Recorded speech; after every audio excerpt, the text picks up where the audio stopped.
आज जे मेंढवड येथील जे मांडणीचं भाकीत आहे, दरवर्षी हे सालाबादप्रमाणे सुमारे 350 वर्षापूर्वीपासून या ठिकाणी हे मांडणं होत असते. तर यावर्षीसुद्धा ही मांडणी झाली.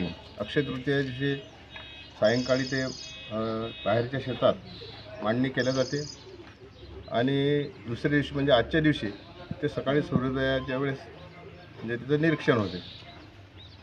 तर यावर्षीचं असं आहे की पिका पाण्याचं जर प्रमुख पीक पाण्याचा जर विचार केला तर कपाशीचं पीक चांगलं दाखवते आणि भावात पण गेल्या 2-3 वर्षापासून जे कपाशीच्या भावात मंदी होती तेवढी मंदी राहणार नाही.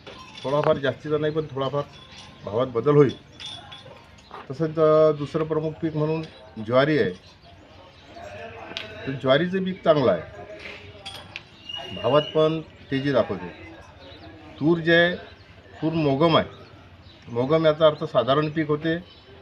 काही ठिकाणी त्या चांगलंही पीक येऊ शकते पण अवकाळी पाऊस दाखवते, त्यामुळे काही ठिकाणी त्याची नासाडीसुद्धा होऊ शकते.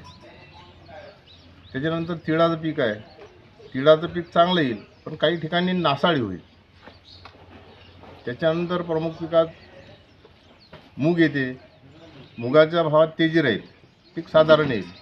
उडदाच्या भावात पण मंदीच राहील, पीक साधारण येईल. बाजरीचं पीक आहे हे सुद्धा साधारण पीक राहील.